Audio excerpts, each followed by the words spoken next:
అందరికీ నమస్తే. బీఆర్ఎస్ నుంచి 10 మంది ఎమ్మెల్యేలు కాంగ్రెస్లో చేరిండ్రు.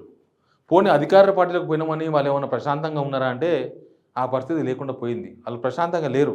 ఎందుకంటే జరిగిన పరిణామాలు, జరుగుతున్న పరిణామాలు, జరగబోయే పరిణామాలు, నెక్స్ట్ ఏం జరుగుతుందో అన్న ఒక టెన్షన్ వాళ్ళని వెంటాడుతూ ఉంది. ఎందుకంటే వాళ్ళ మీద వేటు పడితే బై ఎలక్షన్ వస్తుంది. బై ఎలక్షన్ వచ్చినప్పుడు గెలుపు ఓవడంలో తర్వాత విషయం. కానీ మొన్ననే కదా గెలిచింది, మళ్ళీ అనవసరంగా ఏమైనా కిరికిరి అవుతుందా, ఎంత దూరం పోతుందో ఈ వ్యవహారం అనేది కొంత సీరియస్గా నడుస్తుంది వ్యవహారం. దానం నాగేందర్ విషయంలో ఇక్కడ రాసింది, దానం వెంటాడుతున్న వేటు. ఫస్ట్ దానం నాగేందర్ డేంజర్ జోన్లో ఉన్నాడు. ఆయన ఎందుకు జైన్లో ఉన్నాడంటే హైకోర్టు ఇప్పటికీ ఈ నెలలో ఒక జూలైలోనే 3వ తారీఖు హియరింగ్ జరిగింది, 8వ తారీఖు హియరింగ్, 17వ తారీఖు, 22వ తారీఖు, 26వ తారీఖు అయిపోయి నెక్స్ట్ 30వ తారీఖు నాడు హియరింగ్ ఉంది. బహుశా 30వ తారీఖు ఫైనల్ కావచ్చు అంటున్నారు. ఇప్పటికీ కోర్టు అన్ని రకాల వాదనలు వినేసింది. వీళ్ళ వాదనలు విన్నది, వాళ్ళ వాదనలు విన్నది, అన్ని రకాల వాదనలు. సరే 30 నాడు వేటు వేస్తుందా కోర్టు అంటే హైకోర్టు ఏం చేస్తుందో మనం ఇప్పుడేం చెప్పలేం. కానీ హైకోర్టులో డిసిజన్ అయిపోయిన తర్వాత అది రిజెక్ట్ చేస్తే నెక్స్ట్ సుప్రీంకోర్టు ఉంటుంది. ఇంకా సుప్రీంకోర్టు అనేది ఫైనల్. సుప్రీంకోర్టులో ఖచ్చితంగా వేటు తప్పదు అనేది మనకు టెక్నికల్గా వస్తున్న సమాచారం. అంటే టెక్నికల్గా జరుగుతున్న పరిణామాలు, సుప్రీంకోర్టు ఇప్పటిదాకా ఈ లాస్ట్ 1-2 ఇయర్స్లో తీసుకున్న కొన్ని నిర్ణయాలు, ఇవన్నీ కూడా చాలా సీరియస్గా కనిపిస్తున్నాయి. నేను చెప్పినా కదా, ఆల్రెడీ ఢిల్లీలో ఒక స్పీకర్ నిర్ణయం తీసుకున్నారు. ఢిల్లీలో ఆమ్ ఆద్మీ పార్టీకి సంబంధించిన మంత్రి బీఎస్పీ పోయి పోటీ చేసి ఎంపీ పోటీ చేస్తే ఓడిపోయిండు. ఆయన ఎమ్మెల్యే గిరి పోయింది, స్పీకరే కొట్టేసిండు. ప్లస్ జార్ఖండ్లో జరిగింది నిన్ననే. జార్ఖండ్లో రాంచీ రాజధాని అక్కడ అసెంబ్లీలో ఇద్దరి మీద వేటపడ్డది ఒకటేసారి. ఎట్టబడ్డది ఇద్దరి మీద? ఒక ఆయననేమో జేఎంఎం పార్టీ, అక్కడ జార్ఖండ్ ముక్తి మోర్చా జేఎంఎం పార్టీ నుంచి బయటికి పోయి ఇండిపెండెంట్గా ఎంపీగా పోటీ చేసిండు కాబట్టి ఆయన మీద వేటుపడ్డది. ఇంకో అతను కాంగ్రెస్ నుంచి బీజేపీ నుంచి కాంగ్రెస్ పోయిండు, ఆయన మీద కూడా వేటుపడ్డది. ఇట్లా కొన్ని అసెంబ్లీలో జరుగుతున్న పరిణామాలు కూడా చాలా సీరియస్గా కనిపిస్తున్నాయి. ఇప్పుడు దానం నాగేందర్ కేసు ఇక్కడ హైకోర్టులో ఫైనలైజేషన్ కోసం చూస్తున్నది బీఆర్ఎస్ పార్టీ కూడా. ఇక్కడ ఫైనల్ కాకుండా సుప్రీంకోర్టుకు పోతే సుప్రీంకోర్టు ఏమంటుందంటే మీరు హైకోర్టులో తెలుసుకొని రాకుండా అంటుంది.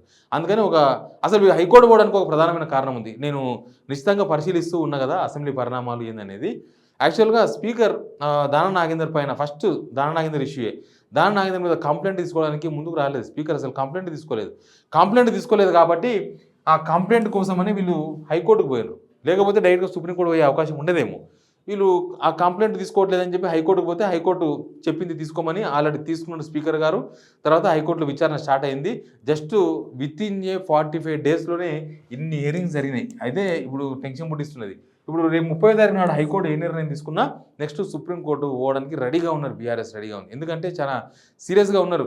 కొద్దిగా జరుగుతున్న పరిణామాలు 26 మెంబర్స్ కావాలి కదా. ఇప్పుడు 26 మెంబర్స్ అయితేనేమో 2/3 ఫార్ములాలో అది రాజ్యాంగపరంగా కరెక్టే, టెక్నికల్గా కరెక్ట్ అవుతుంది. రేవంత్ రెడ్డి చేసింది కూడా కరెక్టే అవుతుంది 2/3. అప్పుడు కేసీఆర్ చేసింది కూడా 2/3 ఫార్ములానే కదా. చాలా రాష్ట్రాల్లో బీజేపీ చేర్చుకున్నది ప్రభుత్వం పడిపోయింది అంట చూడండి. అక్కడ కూడా 2/3 ఫార్ములానే ఫాలో అయ్యారు. వాళ్ళేమి ఈ మన తెలంగాణలో జరుగుతున్నట్టుగా కేవలం చీలిక కోసమో లేకపోతే పార్టీల చేరికల కోసమో ప్రతిపక్షాన్ని వీక్ చేసేందుకు జరిగిన చేరికలు కాదు. అక్కడ ప్రభుత్వాలు కూలగొట్టి ఇంకో ప్రభుత్వం ఏర్పాటు చేసినా బీజేపీ ఈ ఫార్ములాను మాత్రం ఎక్కడ వదిలేలేదు. ఆ ఫార్ములా ఖచ్చితంగా ఫాలో అయింది. ఎందుకంటే మళ్ళీ కోర్టులు, కేసులు, అనర్థాలు ఇవన్నీ చాలా ఉంటాయి కాబట్టి ఈ సిచ్యువేషన్లో పోయింది. ఒక దగ్గర మహారాష్ట్రలో మాత్రం కొంత డిఫర్ అయింది ఈ 2/3 ఫార్ములా. అక్కడ ఏం వెయిట్ పడదు కూడా నేను చెప్తా. ఆల్రెడీ మనం మణిపూర్ ఇష్యూ ఒకటి నేను ఇంతకుముందు ఎగ్జాంపుల్ కూడా చెప్పిన.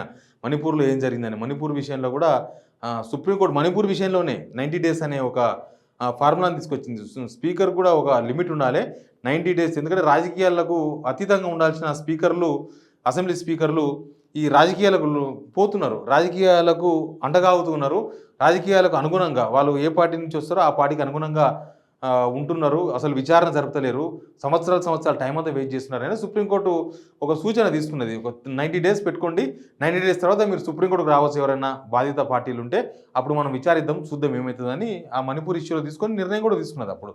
అయితే ఇప్పుడు ఏంటంటే కేవలం దానం విషయం హైకోర్టులో ఫైనల్ అయిపోతే చాలు. ఈ 30వ తారీఖు నాడు ఏదో ఒకటి యాక్సెప్ట్ చేయడమా, రిజెక్ట్ చేయడమా, అంటే దానం పైన వేటు వేయడమా, వేయకపోవడమా, ఏదో ఒకటి జరిగితే నెక్స్ట్ సుప్రీంకోర్టు పోతారు. ఇంకా పోయిన తర్వాత ఆల్రెడీ దీనిలో కడియం శ్రీహరి ప్లస్ తెల్ల వెంకట్రావు వీళ్ళిద్దరు కేసులు కూడా హైకోర్టులో ఉన్నాయి. దానంతో పాటే ఆ 2 కేసులు కూడా ప్యాకప్ చేసే అవకాశాలు ఎక్కువగా కనిపిస్తున్నాయి. ఆ దానం విషయంతో పాటు ఈ మిగతా ఎవరైతే 10 మంది చేరినారో ఈ 3 పోతే ఇంకా 7 మంది ఉంటారు. ఈ 7 మంది ఇష్యూ ఇంకా హైకోర్టులో ఉండదు, డైరెక్ట్గా సుప్రీంకోర్టులోనే ఉంటుంది. డైరెక్ట్గా సుప్రీంకోర్టులోనే తెలుసుకునే అవకాశం ఉంటుంది. సుప్రీంకోర్టులో కూడా చాలా స్పీడ్గా దీనిపైన విచారణ జరిగే అవకాశం కనిపిస్తుంది. మహారాష్ట్రలో ఏం జరిగిందంటే, మహారాష్ట్రలో కూడా సేమ్ కాంగ్రెస్ నుంచి బీజేపీ పోయారు ఎమ్మెల్యేలు కొంతమంది. బీజేపీ పోతే వాళ్ళు డైరెక్ట్ సుప్రీంకోర్టు పోయారు, హైకోర్టుకు పోలేదు ఇంకా. సుప్రీంకోర్టు పోతే సుప్రీంకోర్టు వేటు వేసేసింది వాళ్ళ మీద.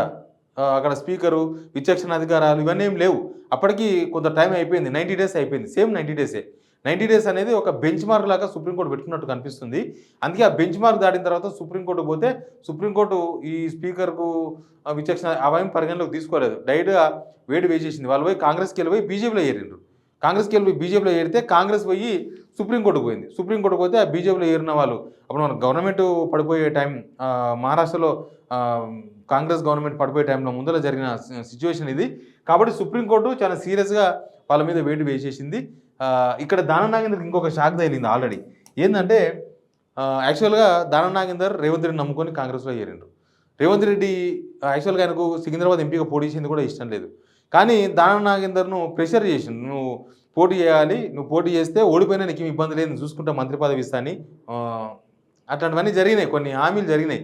అయితే రీసెంట్గా ఏం జరిగిందంటే, దానం నాగేందర్ ఊరికే రోజు రేవంత్ రెడ్డి ఎంబడి తిరిగే ప్రయత్నం చేస్తున్నారు. ముఖ్యమంత్రి గారు కదా, ఇచ్చిన హామీ ఉంది కదా ఆయనకి, దానికోసమని రోజు తిరిగే ప్రయత్నం చేస్తే, మీరు రాకండి ఊకే రాకండి అని ఎవరితో చెప్పించినట. మీరు ఊకే ఇంటి చుట్టూ తిరగకండి, ఏదైనా ఉంటే మేమే ఫోన్ చేసి పిలిపిస్తామని చెప్పి దానం నాగేందర్ను ఇంటికి రాకుండా చేశారు అనేది ఒక చర్చ ఒకటి రాజకీయ వర్గాల్లో నడుస్తుంది. మరి అదే నిజమైతే దానం నాగేందర్ విషయంలో రేవంత్ రెడ్డి గారి ఒపీనియన్ కూడా మారిపోయినట్టే మనం భావించాల్సి వస్తుంది. ప్లస్ ఈ హైకోర్టులో జరుగుతున్న పరిణామాలు ఇవన్నీ చూస్తుంటే కూడా వీళ్ళ మీద వేటు పడక తప్పదేమో. ఈ అనవసరంగా ఈ తలనొప్పి అంతా నాకెందుకు, చాలా పనులు ఉన్నాయి ముఖ్యమంత్రి గారికి, చాలా పనులు ఉంటాయి కదా, ఈ అనవసరమైన ఇష్యూని ఇప్పుడు ఎందుకు తర్వాత చూసుకున్నాం తేలినాడని అనుకుంటారేమో తెలియదు. బట్ దానం నాగేందర్కు రేవంత్ రెడ్డి షాక్ ఇచ్చినట్టుగా ఒకటి రాజకీయ వర్గాలలో దానం నాగేందర్ చుట్టూ ఉన్న వాళ్ళే చెప్తున్నారు ఈ మాట. కాబట్టి మొత్తానికి వ్యవహారం అంతా కూడా ఫైనల్కి వచ్చినట్టుగా కనిపిస్తుంది. బీఆర్ఎస్ షాక్ ఎందుకు ఏంటంటే, బీఆర్ఎస్ సుప్రీంకోర్టుకు ఇంకా ప్రతి ఒక్కరి కేసులో హైకోర్టు పోకుండా డైరెక్ట్గా సుప్రీంకోర్టులో తెలుసుకుందాం, అందరిది 90 డేస్ అనే ఫార్ములా కోసం చూస్తున్నారు వీళ్ళు. 90 డేస్ అయిపోయింది, వీళ్ళు పార్టీలో చేరి స్పీకర్కి కంప్లైంట్ ఇచ్చి 90 డేస్ అయిపోయింది అని అంటే నెక్స్ట్ సుప్రీంకోర్టు పోవడమే వీళ్ళ టార్గెట్గా పెట్టుకున్నారు. ఇంకా మళ్ళీ ఇక్కడ హైకోర్టు పోయి మళ్ళీ ఈడొక అనవసరంగా టైం వేస్ట్ చేసి ఇక్కడ 2 నెలలు టైం వేస్ట్ అయిపోయి ఆ టైం పెట్టుకోదలుచుకోలే. డైరెక్ట్గా సుప్రీంకోర్టుకు 90 డేస్ ఫార్ములా కోసమే వెయిట్ చేస్తుంది బీఆర్ఎస్. కాబట్టి ఈ 90 రోజులు అనేది చాలా భయంకరంగా మారింది. ఇప్పుడు పార్టీలో చేరిన ఎమ్మెల్యేలంతా దినాలు లెక్క పెట్టుకుంటున్నారు. నేను చేరి 37 రోజులు అయింది, ఇంకెన్ని రోజులు మిగిలింది, నేను చేరి 63 రోజులు అయింది, ఇంకెన్ని రోజులు మిగిలింది, 90 రోజులు అయిపోయిన తర్వాత ఏం జరుగుతుందో అని చెప్పి గుండె లబ్డబ్ కాకుండా గుడ్ గుడ్ గుడ్ గుడ్ అని కొట్టుకుంటున్నారు చాలామంది ఎమ్మెల్యేలకు, పార్టీ మారిన వాళ్ళకు. మిగతా వాళ్ళు ఉన్నారు కదా బీఆర్ఎస్లో ఉన్న వాళ్ళు కూడా కాంగ్రెస్కి పోతారు.